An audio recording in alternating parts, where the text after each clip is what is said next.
I now give the floor to the permanent representative of France to the United Nations, Ambassador Nicolas de Rivière, as the administering power. You have the floor, Ambassador.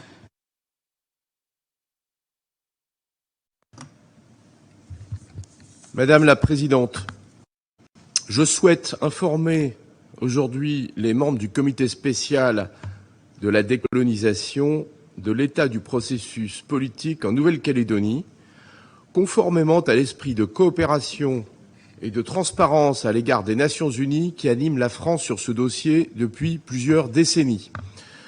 Le 8 avril 2021, le Congrès de la Nouvelle-Calédonie a demandé l'organisation d'une troisième consultation référendaire sur l'accession du territoire à la pleine souveraineté et à l'indépendance.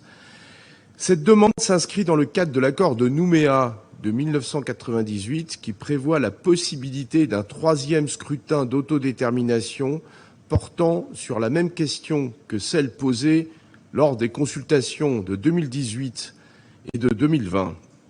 Pour rappel, la première consultation référendaire avait donné un résultat de 56,67% en faveur du non à l'indépendance et la deuxième un résultat de 53,36% également en faveur du non, avec une très large participation de plus de 80% dans les deux cas. Conformément à l'engagement pris dans l'accord de Nouméa, l'État français organisera cette troisième consultation référendaire. En préparation de cette échéance, le Premier ministre, Jean Castex, a convié à Paris du 26 mai au 1er juin 2021 les principales formations politiques de Nouvelle-Calédonie pour une session d'échange et de travail. Cette réunion visait notamment à discuter de manière précise, sur la base d'un document de travail préparé par l'État, les implications pratiques du oui ou du non pour la population de Nouvelle-Calédonie, notamment en termes juridiques, économiques, financiers et matériels. Ce document va être complété avant la troisième consultation sur la base des demandes de complément formulées par les acteurs politiques calédoniens. Il sera ensuite rendu public sous une forme qui reste encore à déterminer. La préparation de ce document s'inscrit dans le cadre de la mise en œuvre des recommandations du C24 à l'issue de ces visites en Nouvelle-Calédonie, ainsi que de recommandations formulées dans la résolution de l'Assemblée générale du 10 décembre 2020 sur la Nouvelle-Calédonie. À l'issue de la réunion de Paris, l'État a pris la décision, conformément à la responsabilité exclusive qui lui est donnée par la loi organique qui a transcrit en droit français l'accord de Nouméa, de fixer la date de la troisième consultation au 12 décembre 2021. La réunion de Paris a également permis d'apporter des clarifications sur ce qui se passera à l'issue du troisième scrutin. L'État propose de mettre en place une période de convergence, de discussion et de stabilité afin de sécuriser la fin de l'accord de Nouméa. Cette période devra permettre de définir, dans un cadre conforme aux résultats du scrutin, les nouvelles institutions de la Nouvelle-Calédonie.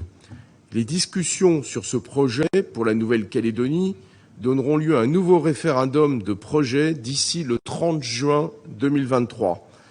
La France ne demandera pas de manière unilatérale le retrait de la Nouvelle-Calédonie de la liste des territoires non autonomes avant que le droit à l'autodétermination, qui est garanti par la Constitution française, ait pu être pleinement exercé, c'est-à-dire avant la fin de cette période de transition.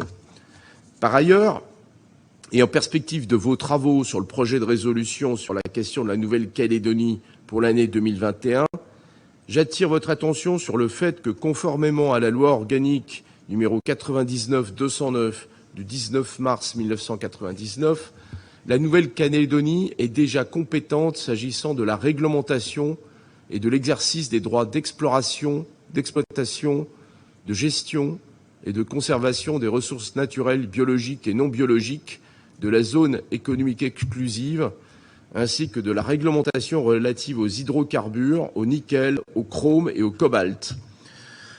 Madame la Présidente, Mesdames et Messieurs les représentants des membres du C24, alors que s'ouvre cette nouvelle phase importante du processus en Nouvelle-Calédonie, la France souhaite maintenir avec votre comité et avec les Nations Unies en général une étroite coopération. Votre comité s'est rendu en Nouvelle-Calédonie en 2014 et en 2018. La France est prête à accueillir une nouvelle mission de visite en amont du 3e référendum, si le comité en fait la demande, de manière physique ou virtuelle en fonction des contraintes liées à la situation pandémique. La France continuera également de solliciter l'assistance électorale des Nations Unies pour la révision complémentaire des listes électorales et lors du scrutin du 12 décembre 2021. Je vous remercie et je me tiens prêt à répondre aux éventuelles questions des membres du comité. Merci Madame la Présidente. I thank Ambassador Riviere for his statement. Does any committee member have a question or a comment? I recognize Papua New Guinea. You have the floor.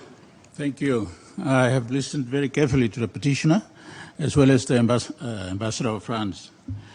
Could the Ambassador kindly state what would be the difference between the last two referendum and the third referendum that's coming up? We commend both sides for agreeing on a third referendum. Now, I'd be glad to hear from the Ambassador how the third referendum would be different. Thank you. I thank the distinguished representative of Papua New Guinea. I see no further comments or requests for the floor, and I would turn the floor back over to the Ambassador of France. You have the floor.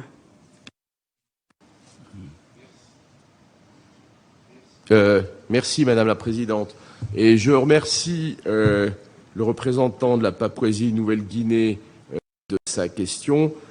Comme vous l'aurez compris, le processus dit de Nouméa, qui a été engagé maintenant il y a plus d'une vingtaine d'années, est un processus fondamentalement démocratique.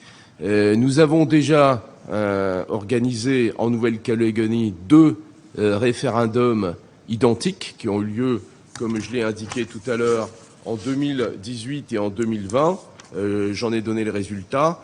Il y aura donc à la fin de cette année un 3e référendum identique. Ça fait partie du cadre fixé depuis l'origine par la France en liaison et en accord avec toutes les parties calédoniennes.